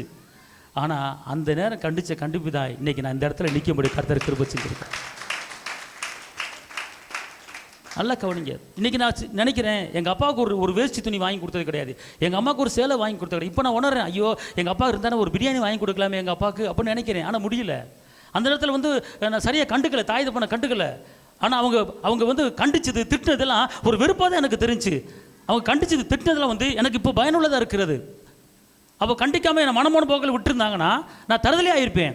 ஆனால் தருதலே ஆகாமல், இங்கே போ, பைபிள் படி, இங்கே போ, அங்கே போ, சர்ச்சுக்கு போ, பூசைக்கு போ, சப்பரத்தை பின்னாடி போ, என்னமோ சொல்லுவார். பார்த்துக்கொள்ளுங்க. ஆனால் இப்போ நான் உணர்றேன். இப்போ நான் நினைக்கிறேன், எங்கள் அப்பாவுக்கு ஒரு நல்லது பொண்ணு வாங்கி கொடுக்க முடியலையே, எங்கள் அம்மாவுக்கு ஒரு பிரியாணி வாங்கி கொடுக்க, ஒரு சேலை எடுத்து கொடுக்க முடியலையே. இப்போ நான் உணர்றேன். பார்த்துக்கொள்ளு. அவங்க கண்டித்த கண்டிப்பு, அவர் வளர்த்த வளர்ப்பு தான் இன்றைக்கி இந்த இடத்துல நிற்க முடியுது. நல்லா தெரிஞ்சுக்கொள்ளுங்க. அதனால தான் ஆயுஷ் நாட்கள் பெருகும்படி தாய் தப்பனை கணவன்னு சொல்லப்பட்டிருக்காது. இந்த நாளில் நீங்கள் பிள்ளைகளாக இருக்கீங்க, தாய் தப்பம் உங்களுக்கு இருக்கலாம். ஆனால் தாய் தப்பம் வந்து உங்களை கண்டிக்கலாம், தாய் தப்பனை உங்களை வைக்கலாம். ஆனால் அது உங்களுக்கு அசால்ட்டாக தெரியும். ஆனால் ஒரு நேரம் ஒன்று வரும்போது அது வெள்ளித்தட்டில் வைக்கப்பட்ட புட்பழங்களுக்கு சமமாக அந்த வார்த்தை நம்மளை கரம் பிடித்து நடத்தும். பார்த்துக்கொள்ளுங்க. அல்லேலூயா. இப்போ இன்றைக்கி இருக்கிற பிள்ளைகளுக்கு தாப்பையும் கண்டிக்கலாம், அங்கே போகாது, இங்கே போகாது, அவன்கிட்ட பேசாது, இவன்கிட்ட பேச, இப்படி அப்படின்னு சொல்லும் போதெல்லாம் அது வந்து பிள்ளைகளுக்கு வெறுப்பாக தான் தெரியும். வெறுப்பது. எங்கள் அப்பாலாம் 1 மணி நேரம் போட்டு அனுத்துவார், தொண்ண அனுத்துவார். எங்கே போனேன், ஏற்றுச்சேன், எவனை பார்த்தேன், எப்படி வந்த, உனக்கு இது இல்லையா, புத்தி இல்லையா, அறிவு இல்லையா, அங்கே உட்காரக்கூடாது சொல்லியிருக்கேன்ல, அங்கே போக்கூடாது சொல்லியிருக்கேன்ல, உனக்கு எதுக்கு தான் வளர்த்தேன் நான் எப்படி வளர்ந்தேன், நீ எப்படி வளர்ந்துருக்கேன், தள்ள வர பல்ட்டி அந்த பல்ட்டி பேச்சு கொடுத்து அடைஞ்சிக்கிட்டு தர, இது வீடா என்னடா அப்படின்னு சொல்லி அவர் பாட்டு பேசிக்கிட்டே இருப்பார். பார்த்துக்கொள்ளுங்க. அப்படியே வெறுப்பாக தான் வரும். பார்த்துக்கொள்ளுங்க. ஆனால் அந்த இடத்துல வெறுப்பாக இருந்துச்சு. அவர் அன்னைக்கு சொன்ன வார்த்தை, கண்டித்த வார்த்தை என்னை நல் வழியில் நடத்துச்சு, கெட்ட வழியில் என்ன செய்யலை, கொண்டு போகல. என்ன, அதனால தான் நீ கர்த்தர் வந்து என்னை அழைச்சிருக்கிறார். ஆனால் இன்றைக்கி இருக்கிற பிள்ளைங்க, வாலிப பிள்ளைங்க நீங்கள் இருக்கலாம், தாய் கண்டிக்கும் போது, தாப்பை கண்டிக்கும் போது அதை நீங்கள் ஏற்றுக்கொள்ளுங்க. தாப்பை வந்து திட்டலாம், அது வந்து ஒரு வெறுப்பாக தெரியும். தாய் திட்டலாம், வெறுப்பாக தெரியும். அது உனக்கு வாழ்க்கையை கட்டக்கூடிய ஒரு காலமாக இருக்கிறது, உன் வாழ்க்கையை வாழ வைக்கக்கூடிய கிருபியாக இருக்கிறது. தாய் போய் பேச்சை கேட்டு, வந்தவன் போனவன் பேச்சை கேட்டுக்கிட்டு காலேஜில் படிக்கும்போது அவன் அவர் சொன்னான், இவன் சொன்னான், நான் அவன் பேச்சை தான் கேட்பேன் அப்படின்னா ஒரு உருப்படாக போயிடுவோம். நம்ம உருப்படாக போயிடுவோம். பெத்து வளர்த்து ஆளாக்கி நம்மளை கொண்டு வருகிற அந்த தாய் தப்பனை பேச்சை அசட்டு பண்ணுறது, வந்தவன் போனவன் பேச்சை கேட்கறது, கடைசியில் வாழ்க்கை என்ன செய்யும், கட்டப்படுகிற வாழ்க்கை அது ஒன்று மூலமாக ஆயிரும். அதான் வசனம் சொல்லுகிறது, உனக்கு ஆயுஷ் நாட்கள் பெருகும்படி தாய் தப்பன் என்ன செய்ய கண்ணம் பண்ண வார்த்தை, நல்ல ஒரு ஆலோசனை எல்லாம் நம்ம என்ன செய்யணும் கேட்கணும், பார்த்துக்கொள்ளுங்க. இன்றைக்கி வந்து கடிந்து கொள்வதில் என்ன செய்யணும், ஏற்றுக்கொள்ளணும். நம்ம ஒரு தாப்பையும் கண்டிக்கிறாருன்னா அதை ஏற்றுக்கொள்ளணும். அது நம்மளுக்கு பின்னாடி பயனுள்ளதாக இருக்கும், பார்த்துக்கொள்ளுங்க. இன்றைக்கி வந்து உங்களுக்கு தாய் இருக்கலாம், தாப்பா இருக்கலாம், அவங்கள கனப்படுத்துங்க, நல்லா கனப்படுத்துங்க, நீங்கள் நல்லா இருப்பீங்க. உங்கள் தாய் சாப்பிட்டாங்களா சாப்பிடலையா கேளுங்க. இன்றைக்கி நான் வேதனைப்படுறேன், எங்கள் அம்மா இல்லையே எங்கள் அப்பா இல்லையே, அவங்களுக்கு நல்லது பொழுது ஒன்று வாங்கி ஒரு சேலை எடுத்து கொடுக்க முடியலையே. நானும் ஒரு சேலை எடுத்து கொடுத்தது கிடையாது, ஒரு கிறிஸ்துமஸுக்கு ஒரு சேலை எடுத்தது கிடையாது. ஆனால் இப்போ நான் உணர்றேன், இப்போ இருந்தால் நல்லா இருக்குமே. அதனால் வந்து உங்கள் தாய் தப்பனுக்கு செய்ய வேண்டிய கடமை செய்யுங்க. தாய் தப்பன் நல்லா கவனிங்க. வார்த்தையை கொண்டு கர்த்தர் பேசுகிறார் உங்களுக்கு. ஏன்னா அந்த செய்யதை நம்மளை வாழ வைக்கும், பார்த்துக்கொள்ளுங்க. ரோமர் 15:4 தேவ வசனத்தினால் உண்டாகும் பொறுமையினாலும் ஆறுதலினாலும் நாம் நம்பிக்கை உள்ளவர்களாகும்படிக்கு. தேவ வசனம் நம்மளுக்கு என்ன செய்யுதுன்னா, அங்கிருங்க வார்த்தை என்பது நல்லா தெரிஞ்சுக்கொள்ளுங்க. வார்த்தை என்பது நம்மளுக்கு பொறுமையை கற்றுக் கொடுக்கிறது. வார்த்தை என்பது நம்மளுக்கு ஆறுதலை கற்றுக் கொடுக்கிறது. நல்லா தெரிஞ்சுக்கொள்ளுங்க. நீங்கள் ஆறுதல் இல்லாத நேரத்தில், பொறுமை இல்லாத நேரத்தில், அவசரப்படுற நேரத்தில் இந்த தேவனுடைய வார்த்தை உங்களுக்கு பொறுமையை கற்றுக் கொடுக்கிறது. இந்த தேவனுடைய வார்த்தை உங்களுக்கு ஆறுதலை கொடுக்கிறது. அப்போ இந்த உலகத்தில் யார் ஆறுதல் படுத்தினாலும் ஆறுதல் படுத்த முடியாது. ஆனால் இயேசுடைய வார்த்தை மட்டும் தான் நம்ம ஆறுதல் படுத்த முடியும். அதுதான் நம்மளுக்கு பொறுமையை கற்றுக் கொடுக்கிறது. பொறுமை நம்மளுக்கு என்ன சகிக்க வைக்கிறது, பார்த்துக்கொள்ளுங்க. அதனால தான் வார்த்தை உங்களுக்குள்ள என்ன செய்யணும், இருக்கணும். நல்லா தெரிஞ்சுக்கொள்ளுங்க. யாக்கோபு 5:11 என்ன சொல்லுது, வாசிங்க. யாக்கோபு 5:11. இதோ பொறுமையா இருக்கிறவர்களை பாக்கியவான்கள் என்கிறோமே, யோபின் பொறுமையை குறித்து கேள்விப்பட்டு இருக்கிறீர்கள், கர்த்தருடைய செயலின் முடிவையும் கண்டிருக்கிறீர்கள். இப்போ இங்க இருங்க, பொறுமை இங்க எனக்கு ரொம்ப பொறுமை என்னன்னு கேட்டீங்கன்னா, யோபு எக்ஸாம்பிள் காட்டுறாரு. யோபு எவ்வளோ பொறுமையாக இருந்தார், முடிவு எப்படி இருந்துச்சு, முடிவு அற்புதமாக இருந்தது, முடிவு ரெட்டிப்பாக நன்மையாக இருக்கிறது. அதனால் வந்து கர்த்தருடைய வாக்குத்தத்த வசனத்தை வச்சு நீங்கள் ஜெபிக்கிறீங்கன்னு வச்சுக்கொள்ளுங்களேன், அந்த காரியம் நடக்கிற வரைக்கும் உங்களுக்கு நீடிய பொறுமை வேணும் அப்படிங்கிறார். இந்த வார்த்தையை கொண்டு நீங்கள் ஜெபிக்கிறீங்க, அந்த வார்த்தை உங்களுக்கு நடக்கலைன்னா உங்களுக்கு பொறுமை கண்டிப்பாக வேணும். வாசனை என்ன செய்யும், புடமடப்படும். சும்மா ஒன்றும் கிடையாது. அந்த வார்த்தை வந்து என்ன செய்யணும்னா எதிரான காரியங்களை முடிச்சு தள்ளும். எபேசியர் 6:17 என்ன சொல்லுது, எபேசியர் 6:17, ரட்சணியம் என்னும் தலைசீராவையும் தேவ வசனமாகிய ஆவியின் பட்டயத்தையும் எடுத்துக்கொள்ளுங்கள். அப்போ தேவ வசனமாகிய ஆவியின் பட்டயத்தை என்ன செய்யணும், எடுத்துக்கொள்ளும். நமக்கு எப்பெல்லாம் போராட்டம் வருகிறதோ, நம்மளுக்கு எப்பெல்லாம் சந்தர்ப்ப சூழ்நிலையில் வந்து எதிர்ப்பு வருதோ, அப்போ என்ன செய்யணும், தேவ வசனத்தை என்ன செய்யணும், எடுத்துக்கொள்ளணும். எப்போ பார்த்தாலும் உங்கள் வாயில் இங்கிறங்களேன், நான் ஒன்று சொல்கிறேன் கேளுங்க, இங்கிறங்க. சந்தர்ப்ப சூழ்நிலைக்கு தகுந்தாப்புல எந்தெந்த நேரத்தில் எந்தெந்த வசனத்தை எடுக்கணுமோ அந்தந்த வசனத்தை எடுத்துக்கொள்ளுங்க. அந்தந்த வசனத்தை நீங்கள் என்ன செய்யணும், பேசணும், பார்த்துக்கொள்ளுங்க. அந்தந்த வசனத்தை, அதாவது ஒருத்தர் சின்ன கடை ஒன்று ஆரம்பித்தார். அந்த கடையில் வந்து உன்னை புகழ்ச்சியும் கீர்த்தியுமாய் உன்னை வைப்பேன் அப்படிங்கிற அந்த வசனத்தை எழுதி போட்டார், பார்த்துக்கொள்ளுங்க. டெய்லி அந்த வசனத்தை பார்த்துப்படி தான் கடைக்குள்ள நுழைவார். டெய்லி அந்த வசனத்தை பார்த்து உன்னை எதுக்கு நான் வந்து இந்த வசனங்களை எழுதி போட்டிருக்கேன் சொல்லுங்கள் பார்ப்போம். இப்போ எங்கள் வீட்டில் ஒரு வசனம், கர்த்தரின் மேய்ப்பராக இருக்கிறார், நான் தாழ்ச்சி அடைவதில்லை, மெய் வீட்டில் என்ன வசனம், கீர்த்தியும் புகழ்ச்சியும். அப்போ இந்த வசனம் வந்து டெய்லி கண்ணில் படும், பார்த்துக்கும், டெய்லி கண்ணில் படணும். அப்போ தொழில் பண்ணுறவங்க வசனத்தை நீங்கள் வந்து தொழில் பண்ணுற இடத்துல வைக்கலாம். அந்த வசனத்தை டெய்லி கண்ணில் பார்த்து இந்த வசனப்படி எனக்கு நடப்பதாக, அந்த வசனத்தை நடப்பதாக. அவர் வந்து அந்த கடைகளை நுழையும் போது உன்னை புகழ்ச்சியும் கீர்த்தியுமா வைப்பேன் அப்படின்னு அந்த வசனத்தை டெய்லி பார்த்துட்டு இந்த வசனத்தின்படி எனக்கு நடப்பதாக டெய்லி இந்த வார்த்தை வாயில் வந்துடும், பார்த்துக்கொள்ளு. கடைசியில் சின்ன கடை பெரிய கடையாகி கிட்டத்தட்ட 7-8 கடை ஆரம்பித்து இன்றைக்கி கோடீஸ்வரனை மாறிட்டார். அந்த ஒரு வசனம் அப்படி செஞ்சுருக்கு. இன்றைக்கி நம்ம வந்து அவர் கொடுத்த இந்த வசனத்தை நம்ம என்ன செய்கிறது கிடையாது, சரியான முறையில் கையாள தெரியல, பயன்படுத்தாமல் இருக்கிறோம். புரியுதுங்களா? ஒரு வசனம் பல காரியங்களை செய்துங்க. எப்படி ஒரு படுத்து கிடந்த ஆள் உனக்கு ஆயுஷ்நாட்களை பெருக பண்ணுவேன் அந்த வசனம் உள்ளே இறங்கின உடனே எந்திரிச்சு நடந்துட்டார். வசனம் கிரியை செய்யுது. வசனம் என்ன செய்யுது, கிரியை செய்யுது. வசனம் சத்துருக்களை முறியடிக்கும், வசனம் எதிராளியை முறியடிக்கும். தேவ வசனமாக இருபுள்ள கருக்குள்ள பட்டயத்தை நீங்கள் எடுத்துக்கொள்ளுங்கன்னு சொல்லப்பட்டிருக்கிறது. மத்திய 4ஆம் அதிகாரத்தில் பிசாசு வந்தான். பிசாசு எப்படி இயேசு எதிர்த்தாரு? பிசாசு பேசுகிறான், அவரும் பேசுகிறாரு, பிசாசு பேசுகிறான், அவரும் பேசுகிறாரு. கடைசியில் அவன் தோற்று போயிட்டு ஓடிட்டான். இயேசு ஜெயிச்சார். அல்லேலூயா. பிசாசு பேசுவான், பதிலுக்கு பேசுகிறார். பிசாசு பேசுகிறான், பதிலுக்கு பேசுகிறாரு, ஜெயித்தார். அப்போனா கல் அப்பமாக்கி சாப்பிடும், பேசுகிறாரு. மனிதன் அப்பத்தினால் மாத்திரமே தேவனுடைய வார்த்தையில் பிழைப்பான், பேசுகிறாரு. மேலிருந்து கீழே குதியும் தூதரை பிடித்துக் கொள்வார்கள். உன் தேவனை பறித்து பேசுகிறாரு. அவன் ஒன்று பேச, இவர் ஒன்று பேச, கடைசியில் ஜெயம் ஏசப்பா கொண்டாயிருச்சு. அதே போல் உங்களுக்கு உங்கள் வாழ்க்கையில், உங்கள் குடும்பத்தில், உங்கள் வேலையில், உங்கள் பிள்ளைய காரியத்தில் உன் பிள்ளை தேடுற மாதிரி தெரியல அப்படின்னு எங்கேயாவது ஒரு பிசாசு வார்த்தை வரும். என் பிள்ளைகளின் சமானத்தை நான் பார்ப்பேன், மறு அடி கொடுத்துட்றேன். நீ அப்படியே என் கடிச்சுமா உட்காந்துட்டு இருக்கக்கூடாது. உன் பிள்ளை தேடுற மாதிரி தெரியல எனக்கு அப்படின்னு யாராச்சும் ஒருத்தங்க பிசாசு மூலமாக வந்து சொல்லுவாங்க. இல்லை, நான் பிள்ளைகளின் சமானத்தை பார்ப்பேன், அப்போ நான் பதிலடி கொடுத்துட்றேன். பிசாசு தோத்து போயிடுவான். என் சந்ததி ஒளிமுறை கண்டுபிள்ளை வளர்ந்துருக்கோம், பதிலடி கொடுக்கணும். நான் பிள்ளைகளின் சமானத்தை பார்ப்பேன், பதிலடி கொடுக்கணும். அப்படி கொடுக்கும்போது பிசாசு தோத்து போயிடுவான். அப்போ அவன் ஒரு வார்த்தை சொல்ல, நீங்கள் ஒரு வார்த்தை சொல்ல, மனிதன் மூலமாக அப்படிப்பட்ட வார்த்தை வரும். மனிதன் மூலமாக அவிசுவாசமான வார்த்தை வரும். இந்த தொழிலை நீ பண்ணிக்க முடியாது, நீ தேர மாட்ட, இந்த தொழில் விட்டு வேறு தொழில் பண்ணு. பிசாசு யார் மூலமாக வருவான்? அப்படி கிடையாது. ஈசாக்கு விதவிதத்து 100 மடங்கு அறுவடையை பார்த்தாரு. நான் செய்வதெல்லாம் வாய்க்கும், கண்டிப்பாக அது நடக்கும், என்னை புகழ்ச்சியும் கீர்த்தியமா வைப்பாரு அப்படின்னு பேசிப்பாரு. அந்த வார்த்தை அடிபட்டு போயிடும், பிசாசு தோத்து போயிடுவான், நீ ஜெயிச்சுவ. இந்த வேலையில் உனக்கு கிடைக்காது, இந்த வேலையில் உனக்கு வராது. இல்லை, நான் செய்கிற காரியம், கேட்ட காரியம் கர்த்தர் கேட்கிற எவனு பெற்றுக்கொள்வான்னு சொல்லியிருக்கிறாரு. நான் கேட்டிருக்கிறேன், ஸ்திரியை விரும்புகிறபடி உனக்கு ஆக்காடும் சொல்லியிருக்கிறாரு. கண்டிப்பாக என் விருப்பத்தை கர்த்தர் நிறைவேற்றுவார். நீ பதிலடி கொடுத்து பாரு, நடக்கும். பிசாசு வார்த்தை ஒரு பக்கம் வரும், தேவ வார்த்தை ஒரு பக்கம் வரும். அப்போ அந்த தேவ வார்த்தையை வச்சுக்கிட்டு பிசாசு வார்த்தைக்கு அதை அடித்து நொறுக்கணும். எப்பெல்லாம் உன் காதில் அவிசுவாச வார்த்தை வருதோ அப்போ பதிலுக்கு ஒரு வார்த்தையை நீ பேசிடணும். உன் பிள்ளையை பற்றி பேசி வரலாம், உன் குடும்பத்தை பற்றி பேச்சு வரலாம், உன் கணவனை பற்றி பேச்சு வரலாம், உன் பிள்ளைகளை பற்றி பேச்சு, தொழிலை பற்றி பேச்சு வரலாம். எப்பெல்லாம் சந்தேகமான வார்த்தை, அவிசுவாச வார்த்தை எப்போல்லாம் வருதோ உடனே பதிலடி கொடுத்துடணும், உடனே அடித்து நொறுக்கிடணும். உன்னால் இது செய்ய முடியாது, நான் செய்வதெல்லாம் வாய்க்கும். அல்லேலூயா. நீலாம் இதில் எழும்ப முடியாது, நான் எழும்பி பிரகாசிப்பேன். அல்லேலூயா. இந்த பிழைவனை வந்து கொள்ளிவாய் பிசாசு பிழைவனா, இது வந்து நீ அவ்வளோ வாழ முடியாது, அவன் முடிஞ்சு ஆயுஷ் நாட்களை பெருக பண்ணுகிறவர் ஏன் கூட இருக்கிறாரு. பதிலடி. அப்படி வசனத்தை பேச பேச அவன் துண்டக்கான துறையக்கான ஓடுவான். பார்த்துக்கொள்ளுங்க. நீ அதை கேட்டு அதை இங்கே வைத்து அதை யோசித்து அதை சிந்திச்சு நீ இருக்கும்போது அந்த அந்த அந்த அவிசுவாச வார்த்தை ஒன்று அமுக்கி போட்டுரும், நீ எழும்ப முடியாது. அல்லேலூயா, அல்லேலூயா. உனக்கு இன்னும் வாடகை வீடுல இருக்கியா, சொந்த வீடு இல்லையா? நீ எல்லாம் சொந்த வீடு கட்ட முடியுமா? நீ எல்லாம் கட்ட முடியாது. இல்லைங்க, கர்த்தர் வீட்டை கட்டாரைகளை கட்டுவங்களை பேராசை விருதா, பேசிப்பார், கட்டிடுவேன். அல்லேலூயா, அல்லேலூயா.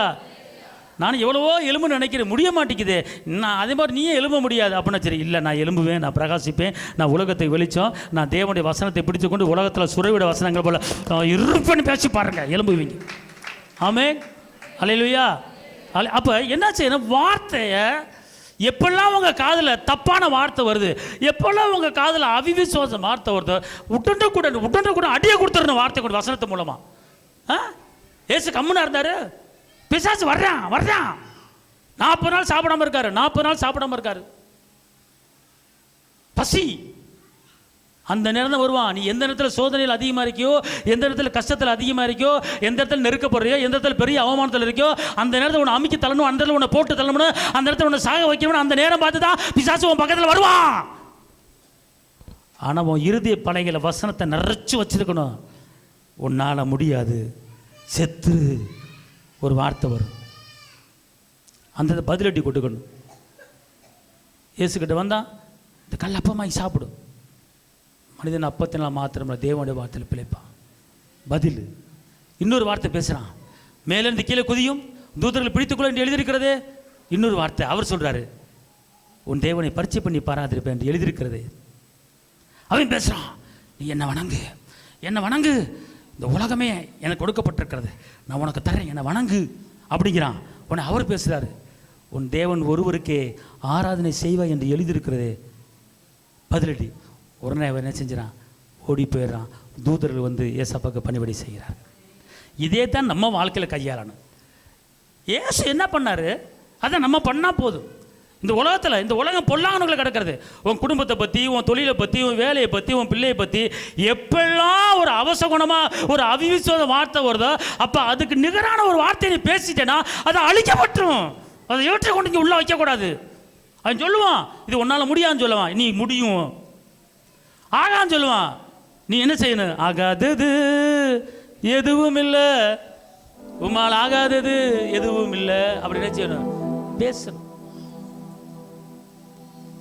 இந்த வசனம் என்ன செய்யும்? கிரியை செய்யுங்க. ஏங்களேன், உலர்ந்த எலும்பை பார்த்து பேசுகிறார், உயிர் அடையுது. சரிங்களா? எந்த காரியம் உங்கள் வாழ்க்கையில் உழந்து போயிருக்கிறது பேச சொல்கிறார். வாயை திறந்து பேசினா போதும், வேறு ஒன்றும் கிடையாது. கர்த்தர் ஜீவ விருட்சங்களும் பயிர்களும் உண்டாவதாக அப்படின்னாரு, உண்டாயிருச்சு. அப்போ அதே ஆவிதான் உங்களுக்குள்ள எனக்குள்ள இருக்கிறது. அப்போ நீங்கள் என்ன செய்யணும்? உங்கள்கிட்ட எந்த காரியம் உருவாகாமல் இருக்கிறதோ அந்த காரியம் எனக்கு வருவதாக, எனக்கு கிடைப்பதாக, எனக்கு உருவாவதாக இயேசுவின் நாமத்தில் அப்போ கட்டளை போடுங்க, சொல்லுங்க. கண்டிப்பா ஒரு நேரம் இல்லை, ஒரு நேரம் கண்டிப்பா நீ சொன்னது அது விளையும். ஆமென், அல்லேலூயா. நம்ம என்ன பண்றோம்? தேவையில்லாத முள்ளு விதையை விதைக்கிறேன். இங்க இருங்க, நல்லா தெரிஞ்சு கொள்ளுங்க. இங்க இருங்க, ஒரு இடத்துல வந்து ஒரு சப்பாட்டை பழத்தை போடுறீங்க, வருது. ஆனால் அதை சுற்றி தேவையில்லாத மரங்கள், தேவையில்லாத செடிகள் என்ன வருது? களை. அது வந்து வளர்ந்து என்ன செய்யுது? அந்த ஒரு சப்படை பழத்தை என்ன செய்யுது? நெருக்கி போட்டு வளர விடாமல். அதான் ஏசப்பா சொல்கிறாரு, சில விதை முள்ளில் விழுந்துச்சு, அந்த முள் என்ன செய்யுது? நெருக்கி போடுது. அதே போல் தான் இன்றைக்கி அநேக அவிவிசுவாச வார்த்தைகள், அநேக துக்கமான வார்த்தைகள், அநேக அவமான வார்த்தைகள், அநேக நெருக்கமான வார்த்தைகள், அநேக பிரச்சனை வார்த்தைகள், இது எல்லாம் உள்ளே கொண்டு வந்து நீங்கள் வளர விட்டுக்கிட்டு இருந்தீங்கன்னா இந்த ஒரு வசன விதை வந்து வளரும். இது வளரும்போது 50 செடி அப்படியே வந்து என்ன செஞ்சிடும்? இது அவன் என்ன செஞ்சிடும்? என்ன செய்யும்? நெருக்கி போட்டுரும். அப்படின்னா நீங்கள் ஒரு நாள் காலையில் வந்துருச்சா, உங்கள் வாயில், உங்கள் உள்ளத்தில் தேவனுடைய வார்த்தை நிறைஞ்சிருக்கணும். எந்த ஒரு அவிவிசுவாச வார்த்தையோ உலகப்பரமான வார்த்தையோ இங்கே கொண்டு வரக்கூடாது, இங்கே சேர்த்து வைக்கக்கூடாது, இந்த விதையை விதைக்கக்கூடாது. கண்டிப்பாக இப்போ வளரும். முள்ளு செடியை விதைச்சிங்கன்னா வரும், ஆமனுக்கு செடியை விதைச்சிங்கன்னா வரும். நடக்காது, வராது, தேர மாட்டேன், உருப்பட மாட்டேன், இவன் படிக்க மாட்டான், இவனை படிக்க வச்சு வேஸ்ட்டு, இவனை அதுக்கு தான் அப்படின்னு சொல்லி இப்படிப்பட்ட விதைகளை நீங்கள் விதைச்சிங்கன்னா அது வளரும். கண்டிப்பாக வளர்ந்துக்கிட்டே இருக்கும். அந்த விதையை வந்து தடுக்க முடியாதுங்க. பூமியில் விதையை போட்டால் முளைக்க தான் செய்யும். அதே மாதிரி நீ தேவையில்லாத வார்த்தையை உள்ளத்தில் போட்டால் முளைக்கும். நீ என்ன தான் ஜெபிச்சாலும், நீ என்ன தான் துதிச்சாலும் ஒரு விதையை உள்ளே போட்டுட்ட, ஆனால் அது ஒரு பக்கம் வளர்ந்துக்கிட்டு இருக்கு. நீ துதிக்கிற ஆளாக இருக்கிற, நீ ஜெபிக்கிற ஆளாக இருக்கல, பைபிள் படிக்கிற, ஆனால் ஒரு விதையை போட்டுவிட்ட, ஒரு விதையை என்ன செஞ்சே போட்டுட்ட. நான்லாம் வாழ்கிற மாதிரி எனக்கு தெரியல, செத்துருவன் போல தெரியுது, அப்படி தெரியாதானு விதையை போட்டுற, ஆனால் அந்த விதை உள்ளே கிடக்குது. ஆனால் அந்த விதை ஒரு பக்கம் வளர்ந்துட்டு வருது. ஆனால் இங்கே ஜெபிச்சுக்கிட்டு இருக்கிற, இங்கே துதிக்கிற, அந்த விதை அப்படியே வந்துக்கிட்டே இருக்கு. அது என்ன செய்யும்? உன்னோட போராடும், சாகு சாகு சாகு அப்படின்னு. அதுக்கு தான் இந்த ஆராதனை வேலையில் ஆரம்பத்தில் இயேசு இரத்தத்தால் இப்படிப்பட்ட காரியங்களை என்ன செஞ்சோம்? பிடுங்கி எரிஞ்சோம். புரியுதா உங்களுக்கு? அப்போ அந்த ஆணி வேற என்ன செய்யணும்? பிடுங்கணும். சாபத்தை முன்னாடி வைக்கிறாரு, ஆஸ்வத்தை முன்னாடி வைக்கிறாரு. எதை எடுத்துக்கொள்ள போகிறீங்க நீங்கள்? அதான் கவனம். பிலிப்பி 2 சொல்லப்பட்டிருக்கு. அதாவது இங்கே இருங்களேன், 14 நாள் காத்தடிக்குது, கடல் கொந்தளிக்குது, மந்தமாக இருக்குது, சாப்பிடல. பவுலடியாருக்கு ஒரு வார்த்தை வருது. உன்னை நான் அந்த இடத்துக்கு ராஜா முன்னாடி நிப்பாட்ட போகிறேன். அப்போ சொல்கிறாரு, கர்த்தர் காப்பாற்ற போகிறாரு, வார்த்தை வந்துருச்சு அப்படிங்கிறாரு. கரை ஏறினார்கள். வார்த்தை கேட்ட உடனே கரை ஏறிட்டாங்க. புரியுதா உங்களுக்கு? அதே போல் இந்த வார்த்தையை நீங்கள் கேட்குறீங்க, நீங்கள் எல்லோரும் கரை ஏறணும். அந்த வார்த்தையின்படி தான் உங்களுக்கு நடக்கும். இன்னைக்கு வந்துங்க இங்கே எத்தனையோ வாக்குத்தத்தம் இருக்குது. இந்த வார்த்தையின்படி எல்லாம் சொல்லுங்கள், இந்த வாக்குத்தத்தின்படி எனக்கு நடப்பதாக. இப்போ பிள்ளைகளுடைய எத்தனையோ வாக்குத்தத்தங்கள் இருக்குது, அந்த வாக்குத்தப்படி என் பிள்ளைக்கு நடப்பதாக. தொழிலுக்கு எத்தனையோ வாக்குத்தத்தம் இருக்குது. இந்த இப்படி ஒவ்வொன்றா நீங்கள் சொல்லிக்கிட்டே இருங்க, பேசிக்கிட்டே இருங்க. கண்டிப்பாக அது உங்கள் வாழ்க்கையில் என்ன செய்யும்?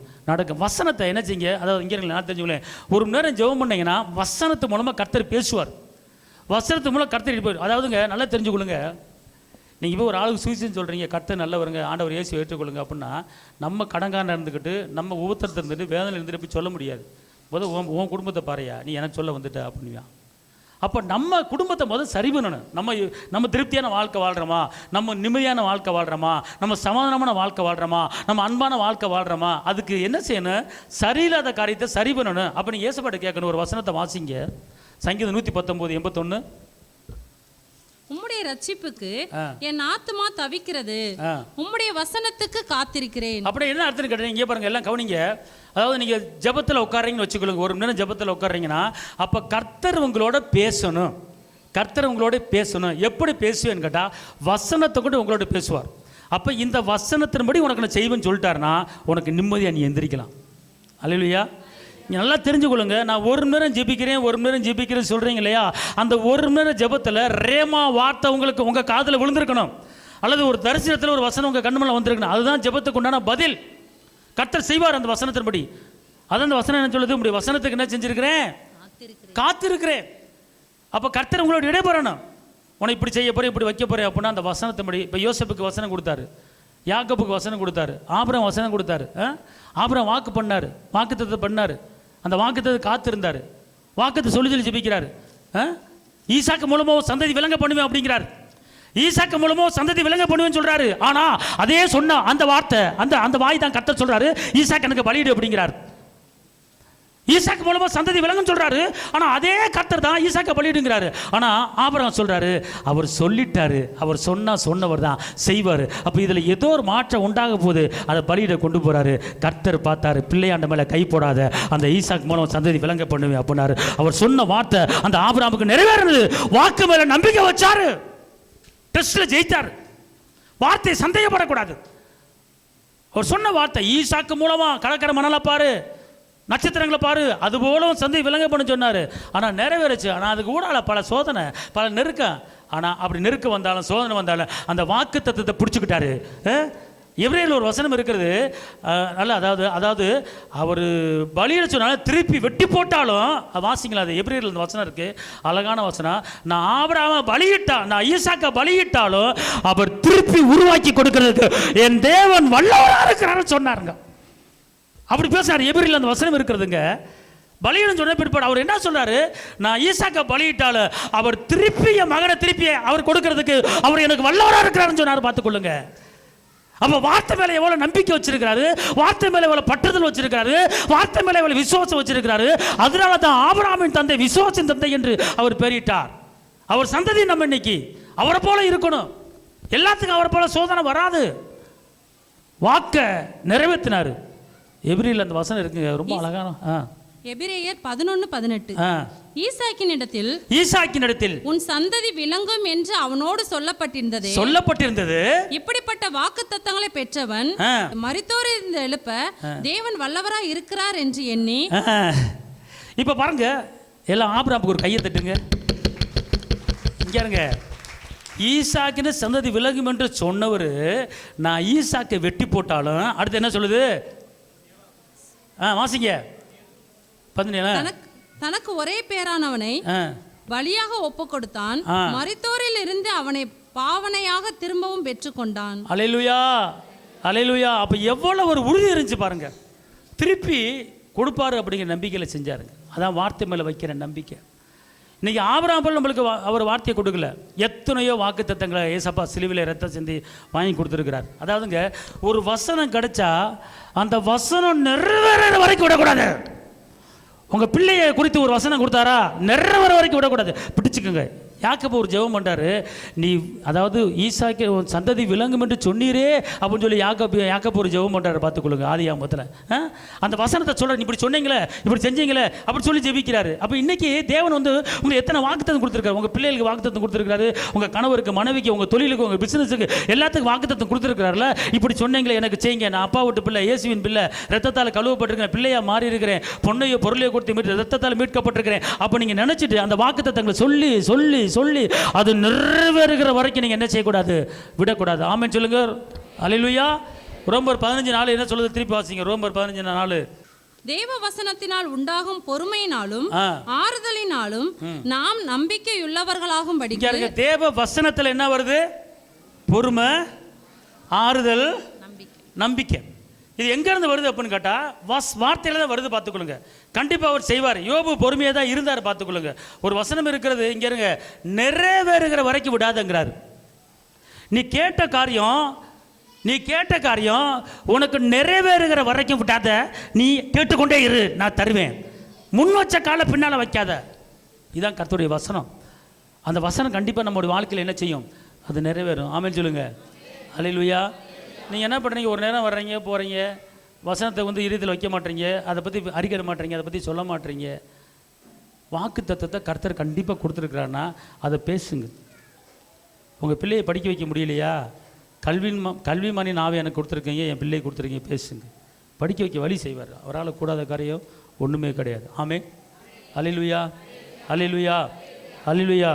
இங்கே இருங்க, வசனம் உருவாக்கும். வசனம் என்ன செய்யும்? உருவாக்கும். வசனம் வெட்டும். வசனம் வெட்டி தள்ளும். பிரச்சனையை, வேதனையை, கஷ்டத்தை, பிசாசை வெட்டி தள்ளும். அதான் எபேசியரில் சொல்லப்பட்டிருக்கு, தேவ வசனமாகிய ஆவியின் பட்டயத்தை எடுத்துக்கொண்டு நில்லுங்கள். தேவ வசனமாகிய ஆவியின் பட்டயத்தை எடுத்துக்கொண்டு நில்லுங்கள். எபிரெயர் 4:12 தேவனுடைய வார்த்தை இருவரும் கருக்கொள்ள பட்டயம். அது ஆவி, அது ஆத்துமா, அது ஊனு யோசனை எல்லாத்தையும் உருவ குத்தி பிரிச்செடுக்கிற வார்த்தை தான் தேவனுடைய வார்த்தை. உனக்கு எதிராக எழும்புகிற ஆயுதங்களை வசனத்தை வச்சு வெட்டி போடக்கூடிய வல்லமை, அந்த சக்தி, அந்த பலன் உனக்கு கர்த்தர் கொடுத்திருக்கிறாரு. அந்த வார்த்தையை வச்சுக்கிட்டு பிரச்சனையை சந்திக்காத. பிரச்சனையை வெட்டி தள்ளு, வேதனையை வெட்டி தள்ளு, நெருக்கத்தை வெட்டி தள்ளு. கருக்கொள்ள பட்டயம் கருத்தில் கொடுத்திருக்கிறாரு. விசுவாசம் கேடகத்தையும் தேவவசன ஆவியின் பட்டயத்தை எடுத்துக்கொண்டு நீ நட. இந்த 2 காரியத்தை எடுத்துக்கொண்டு நடக்கும்போது உன் வாழ்க்கை தோத்து போன வாழ்க்கையா இருக்காது, உன் வாழ்க்கை ஜெயமான வாழ்க்கையாக அது மாறும். அல்லேலூயா. ஒரு கரத்தில் விசுவாசம் என்று கேடகம், ஒரு கரத்தில் தேவ வசனமாகிய ஆவியின் பட்டயம் நம்ம கரத்தில் எப்போது இருக்கணும். விசுவாசம் பட்டயம், விசுவாசம் பட்டயம். அதான் மரணம் நேரிடுதா இருந்தாலும் அதிலிருந்து தப்பும்படி அவருடைய இரத்தத்தாலும் சாட்சியின் வசனத்தாலும் நீங்களும் நானும் சொல்லுங்க ஜெயிக்க முடியும்னு சொல்ல மாட்டீங்க. என்ன ஜெயிக்க முடியும் வாயை திறந்து பேச மாட்டீங்களே. மரணம் நேரிடுதா இருந்தாலும் அதிலிருந்து தப்பும்படி அவருடைய இரத்தத்தாலும் அவருடைய வசனத்தாலும் அவனை ஜெயித்தார்கள். ஜெயிக்க முடியும்னு பேசினா தான் ஜெயிப்பீங்க, சரியா? கண்டிப்பாக இந்த பந்தயத்தில் ஜெயிச்சிருவேன் சொன்னால் தான் ஜெயிப்பான். தெருவில் பார்ப்போம், ஓடி பார்க்குறேன், ஜெயிக்க மாட்டான். அப்போ உங்கள் வாயில் ஜெயிப்பேன்னு சொன்னால் தானே ஜெயிக்க முடியும். ஜெயமே உங்கள் வாயில் வரலன்னா எப்படி ஜெயம் கிடைக்கும்? வெற்றியே உங்கள் வாயில் வரலன்னா எப்படி வெற்றி கிடைக்கும்? சிலுவையில் யாவன் செஞ்சு முடிச்சிட்டாரு. ஆமென். இப்போ சொல்லுங்க, மரணம் நேரிடுதா இருந்தாலும் அதிலிருந்து நான் தப்பும்படி அவருடைய இரத்தத்தாலும் சாட்சியின் வசனத்தாலும் நான் ஜெயிச்சிருக்கிறேன். வெளிப்படுத்தல் 11 வெளிப்படுத்தல் 12 எல்லாம் சொல்லுங்க. வெளிப்படுத்தல் 12:11 படி மரணமே வந்தாலும், துக்கமே வந்தாலும், நெருக்கமே வந்தாலும், போராட்டமே வந்தாலும், நிந்தையே வந்தாலும் அதிலிருந்து நான் தப்பும்படி விலகும்படி அவருடைய இரத்தத்தாலும், என் தகப்பனுடைய இரத்தத்தாலும், அவருடைய வார்த்தையாலும் நான் ஜெயம் பெறுவேன். நான் வெற்றி பெறுவேன்.